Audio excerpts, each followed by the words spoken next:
নমস্কাৰ, মই অঞ্জলীয়ে পুনৰ স্বাগতম জনাইছোঁ। আশা কৰিছোঁ আপোনালোক সকলো ভালেই আছে, ময়ো ভালেই আছোঁ। আজি আপোনালোকে গম পাইছেই মোৰ বাগিচাত ফুলি থকা কপৌ ফুল দেখাব লৈছোঁ আৰু এই কপৌ ফুলবিধ বহাগৰ শেষৰ ফালে ফুলে। আজি মই ভিডিঅ'টো প্ৰস্তুত কৰিছোঁ বহাগৰ 28 তাৰিখ হৈছে আৰু এই 28 তাৰিখৰ দিনাখনে দেখিছেনে খুব ধুনীয়াকৈ ফুল আহি আছে আৰু ফুলি আছে। আৰু এবিধ আছে মোৰ ওচৰত যিবিধ মানে চ'ত মাহতে ফুলি যায়। চ'ত মাহতে ফুলে আৰু বহাগ কেতিয়াবা গৰু বিহু মানে পাই যায় আৰু কেতিয়াবা নাপায়, তেনেকুৱাতে শেষে হৈ যায়। আৰু বহাগৰ মাজভাগত যি এবিধ ফুলা আছে কিন্তু সেই মাজভাগত যিটো ফুল ফুলে সেইবিধহে মোৰ ওচৰত নাই, একেবাৰে লাষ্টত আৰু চ'ত মাহত ফুলাটো আছে। আৰু এইবিধ হৈছে অকণমান ফুলৰ আকাৰটো ডাঙৰ হয় আৰু অকণমান সেৰেঙা হয়। যিটো চ'ত মাহতে ফুলে কিন্তু সেয়া অকণমান ফুলবিলাক ঘনকৈ হয় আৰু ফুলৰ পাহিবোৰ অকণমান সৰু সৰু হয়। আৰু এইকেইজোপা মই দেখিছেনে, এইকেইজোপা মই লগাই থৈছোঁ। বহুতে সোধে এইকেইজোপা কিহত কি কৰি থৈছে। এইকেইজোপা হৈছে আহঁত গছ, বহুত বছৰ পুৰণা আহঁত গছ হয়। সেই আহঁত গছতে মই বনচাই কৰি ৰাখিছিলোঁ আৰু তাতে মই এই কপৌ ফুলসমূহ লগাই ৰাখিছিলোঁ। আৰু এই কপৌ ফুলসমূহ এতিয়া লগোৱা নহয়, বহুত বছৰ হ'ল, 7-8 বছৰমানৰ আগৰ হয়। আৰু এই ধৰণে ফুল আহি থাকে, খুব ভাল লাগে। এই ধৰণে ৰুলে এটাই ভাল হয়, যেতিয়া ফুলি থাকে তেতিয়া আমি বাৰান্দাত এই ধৰণে সজাই ৰাখিব পাৰোঁ। সঁচাকৈ কপৌ ফুলৰ যিটো সৌন্দৰ্য, ইয়াৰ সুবাস সঁচাকৈ আমাৰ মানে খুব ভাল লাগে, খুব ভাল লগা হয়। যেতিয়া ফুলি থাকে মনটো কিবা বহুত ভাল লাগে। আচলতে বসন্তৰ সুবাসত আমোলমোলাই ফুলি থকা অসমীয়াৰ আৱেগ কপৌ ফুল, নহয় জানো? অসমীয়াৰ আৱেগ আৰু চেনেহৰ ৰঙালীক আমোলমোলাই তোলা ফুলপাহেই কপৌ ফুল।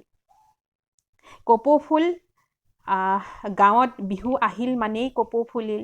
কপৌ ফুলাৰ লগত বিহুৰ সম্পৰ্ক যেন এক এৰিব নোৱাৰা সম্পৰ্ক, মানে কি ক'ম। বহাগ মাহ যাবৰে হ'ল, সেয়েহে কপৌ ফুলৰ স্মৃতি ইয়াতে সাঁচি ৰাখিলোঁ। তাৰ পাছতে মই আপোনালোকক কপৌ ফুল সঁচাকৈ বহুত বেছি আমাৰ অসমীয়াৰ আৱেগ বুলি ক'ব লাগিব, কৈছোঁৱেই। যদি আপোনালোকে এই ধৰণে মোৰ হেংগিঙত থকা কপৌ ফুলসমূহ দেখিছে আৰু মই কেনেকৈ কি কৰি দিছোঁ তাত মই দেখাম আপোনালোকক। আপোনালোকেও যদি ৰোৱা নাই তেনেহ'লে ৰুৱক এনেকৈ, আৰু মোৰ নিচিনাকৈ আপোনালোকে বাৰান্দা কোণটো মই যি ধৰণে সজাইছোঁ তেনেকৈ আপোনালোকেও সজাব পাৰিব।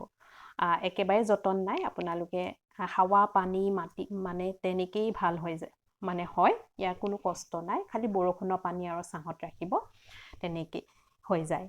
আৰু মই এয়া দেখিছেনে অকণমান স্মৃতি হিচাপে ধৰি ৰাখিবৰ কাৰণে কেইকপিমান ফটো তুলিছিলোঁ আৰু সেইকাৰণে মই ৰিহা মেখেলা চাদৰযোৰ পিন্ধি ল'লোঁ। আৰু ফুলৰ চাইজ আকাৰ সঁচাকৈ যথেষ্ট দীঘল, সেইকাৰণে মই আপোনালোকক দেখাই আছোঁ। আৰু লগত এজোপা মোৰ এন্থুৰিয়াম খুব ধুনীয়াকৈ ফুলি আছে, মই আপোনালোকক দেখাইছোঁ, ৰেড কালাৰ হয়।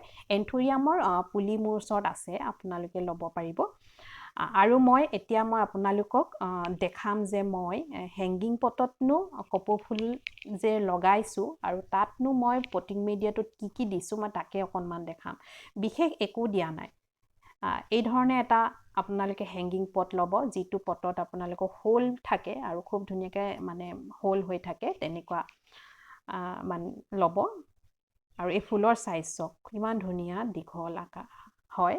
আৰু ইয়াৰ ফুলৰ, আৰু মই কৈছোঁ বহাগৰ শেষৰ ফালে যিখিনি ফুলে ইয়াৰ ফুলৰ কিন্তু আকাৰটো অকণমান ডাঙৰ হয়, খুব ধুনীয়া মিহি নহয়, ডাঙৰ হয় আৰু অলপ সেৰেঙাকৈ ওলায়, দেখিবলৈ সঁচাকৈ বহুত বেছি ভাল লাগে। আৰু মই এই পটিং মিডিয়াটোত চাওক একো দিয়া নাই, ইটা টুকুৰা আছে আৰু এই ডাঙৰ ডাঙৰকৈ দেখিছে এইবাৰ নাৰিকলৰ বাকলি, এঙাৰ ইটা টুকুৰা আৰু নাৰিকলৰ বাকলি দি ৰাখিছোঁ। আৰু এইজোপা এতিয়া মোৰ ওচৰত থকা 4-5 বছৰমান হ'ল আৰু 4-5 বছৰ এই ধৰণে থৈ দিছোঁ আৰু খুব ধুনীয়া হৈ পৰিছে। ফুলো এই ধৰণে খুব ধুনীয়াকৈ আহে। এইবছৰ যদি দুপাহ ফুল আহিছে তেনেহ'লে অহা বছৰলৈ হয়তো আৰু দুপাহ বেছি হ'ব। গতিকে আপোনালোকে এই ধৰণে ৰুব পাৰিব। আৰু ৰিহা মেখেলা চাদৰযোৰ পিন্ধি ল'লোঁ ফটো কেইকপিমান মাৰিবৰ কাৰণে আৰু স্মৃতি হিচাপে ধৰি ৰাখিবৰ কাৰণে ফটো মাৰিলোঁ। আচলতে এই সময়টোতহে মই যেতিয়া মোৰ ইয়াত মানে কপৌ ফুলসমূহ বহাগৰ শেষৰ ফালে ফুলে আৰু তেতিয়াই মোৰ কিয় জানো মুগা ৰিহা মেখেলা চাদৰ এযোৰ পিন্ধিবলৈ খুবেই মন যায় আৰু এই চেগতে পিন্ধি লোৱাও হয়। আজিকালি পিছে ইফাল সিফাল যোৱা খুব কম হয়, গতিকে মেখেলা চাদৰ খুব কম পিন্ধোঁ। সেইকাৰণে আপোনালোকৰ আগতে অকণমান ভিডিঅ' এটা কৰোঁ বুলি ওলাই ল'লোঁ আৰু লগতে এই হামখনো গাত মেৰাই ল'লোঁ। আপোনালোকে ভিডিঅ'টো চাই মোক সঁহাৰি জনাব বুলি আশা ৰাখিলোঁ। ভিডিঅ'বিলাক আগৰ দৰে খুব ঘনাই ঘনাই দিব পৰা নাই, কিয় নাজানো। আজিকালি মানে ভিডিঅ'বোৰ কৰা হয় কিন্তু এডিট কৰিবলৈ থাকি যায়, গতিকে থাকি যায় মানে কি কিবা এলাহ ভাৱ এটা হৈ আছে, কি কাৰণে হৈ আছে নাজানো, মনটো নাযায় আগৰ নিচিনাকৈ। যিমান পাৰোঁ ভিডিঅ'বিলাক দিবলৈ চেষ্টা কৰিম। আৰু বহুত বাইদেউ ভণ্টিসকলে মোক মেছেজ কৰি থাকে, বাইদেউ ভিডিঅ' আপোনাৰ পোৱা নাই, বহুত দিন দিয়া নাই নেকি, আপোনাৰ গা বেয়া। সেই বাইদেউ আৰু ভণ্টিসকলক যথেষ্ট মানে ভাল লাগে যে মোক এনেকৈ বিচাৰি থাকে। আৰু বেয়া নাপাবা, তোমালোকৰ অনুৰোধতো মই ভিডিঅ'বোৰ দিব পৰা নাই, নিশ্চয় মই দিম। অলপ দিনৰ পৰা মোৰ কি হৈছে নাজানো, ফুলসমূহ মানে ভিডিঅ' দিব পৰা নাই। আৰু এই যে টাবটো মই এতিয়া দেখাই আছিলোঁ, এই টাবটোত যথেষ্ট ডাঙৰকৈ মানে গছজোপা ডাঙৰ হয় আৰু ফুলো যথেষ্ট দীঘল দীঘলকৈ ওলাইছে। ইয়াৰ মানে চাইজটো খুব বেছি দীঘল হয় আৰু তাকে মই অকণমান দেখালোঁ। তাকে ভিডিঅ'টো চাই কিন্তু আপোনালোকে কমেণ্ট এটা কৰিব আৰু এটা লাইক কৰিব। আৰু যিসকলে নতুনকৈ চাই আছে সেইসকলে ছাবস্ক্ৰাইব কৰি ল'ব আৰু কাষতে থকা বেলটো অল কৰি দিব। আজিকালি কিন্তু হাইপ কৰিবলৈ ওলায়, হয়নে নাজানো, মই কিন্তু যাৰ যাৰ ভিডিঅ' চাওঁ চবকে হাইপ কৰোঁ। আপোনালোকেও মোক হাইপ কৰিব বুলি আশা ৰাখিলোঁ। আৰু শেষত কেইখনমান ফটো তোলা হৈছিলে, ফটোকপি স্মৃতি হিচাপে ধৰি ৰাখিবলৈ আপোনালোকৰ তাতো শ্বেয়াৰ কৰিলোঁ। আজিলৈ আহিছোঁ, আকৌ লগ পাম নতুন এটা ভিডিঅ'লৈ।